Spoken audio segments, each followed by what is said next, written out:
everyone, my name is Isabel and I'm going to be your speaker for today. Are drug users lost causes or do they deserve second chances? Addiction is a disease that continues to ravage people's lives every year. It's actually still a very taboo subject.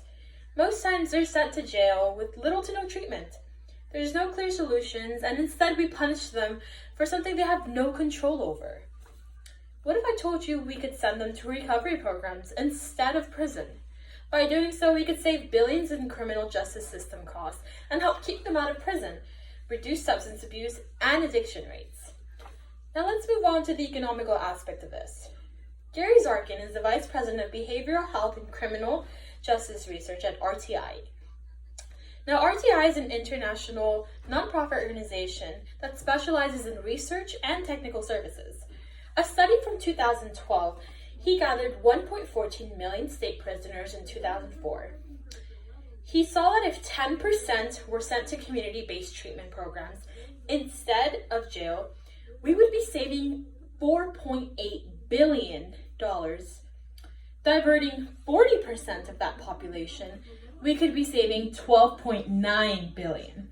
Now, this is based on a lifetime model. The model accounts for substance abuse costs such as substance abuse as chronic illnesses.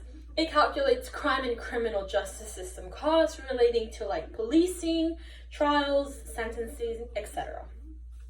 In a previous model that he actually used, he saw that by increasing investment in treatment, we reduced crime rates, it cut criminal justice spending up to $17 billion annually. That is a very large number indeed.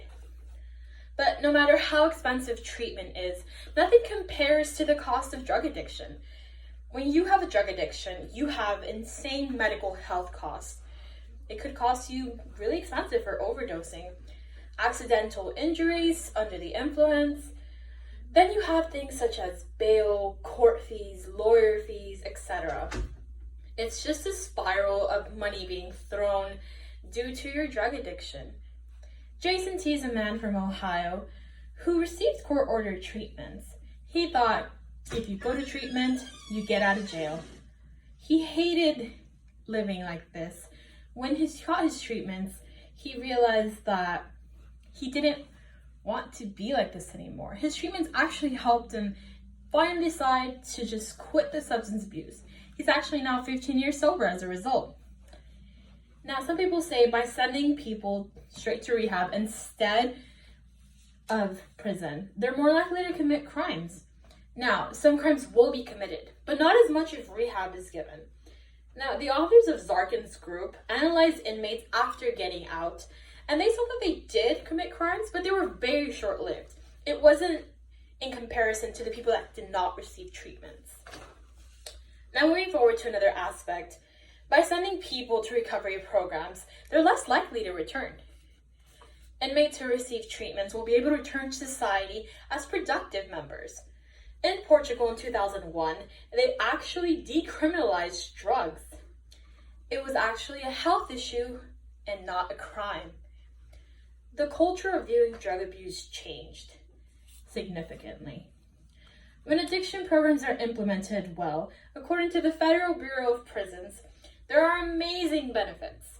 People who emerge cause fewer problems in prison, and when they're released, they avoid recidivism.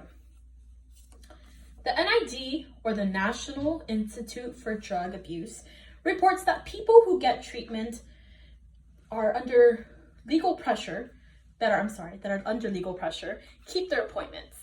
They stay in their treatments longer, and therefore creating a better experience.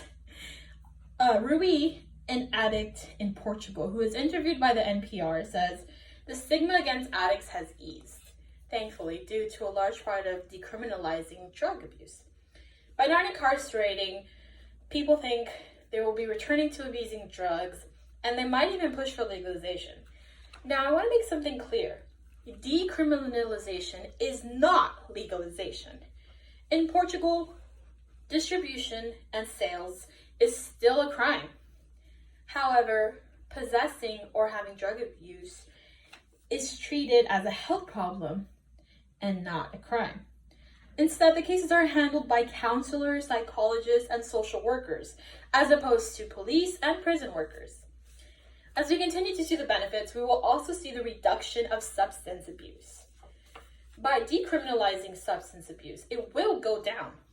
Sociologist Nuno Capaz from Portugal and 10 counselors handle Lisbon's 2,500 cases yearly.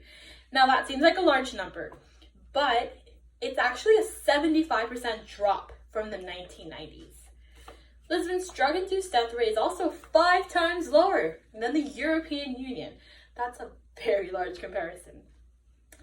Gulu, the architect of Portugal's drug policy, said drug dealers are still being sent to prison.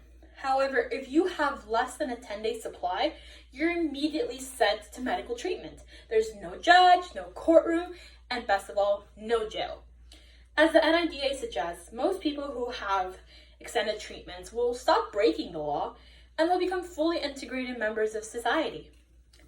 Now, I had a friend who became a heroin addict and he was caught and he was referred to treatment from the court. He went to a methadone clinic and just a couple of months later, I saw his life thrive. However, I don't talk to him anymore for mental health issues. But as of recently, I've seen his social media and I still see him thriving thanks to the court treatment. So I have physical proof of someone in my life that got the help they needed instead of being deferred to prison. Now, people argue decriminalization leads to cheaper prices and it drives new people to experiment. If they do, however, we have the treatment ready by not immediately sending them to prison. So we can argue that there might be new cases of drug abuse, but if we treat this as a public health issue and not a crime, we won't be having insane incarceration rates. For example, for every person in Portugal who can't escape addiction, there's daily methadone, there's counseling, and there's free treatment. A generation ago, they'd be put in jail. As drugs continue to be an issue, we cannot continue to criminalize addiction. Addiction is a disease and should be treated as such. I was very ignorant. I always said, let addicts stay in prison. They chose this life, they deal with their problems. If not, then I'd say, let them deal with their consequences. It wasn't until I had someone in my life close to me who got addicted, until then I saw the power of addiction and I understood it under a different light. So in conclusion, if we continue to criminalize addiction, we won't be able to see the amazing benefits, such as the reduction of billions of dollars saved, helping people stay out of prison, and reducing substance abuse treatments. Drug abuse is an issue that will still be in today's world, but if we can try to help people and approach it in a humane way, we're going to end this war on drugs. Thank you.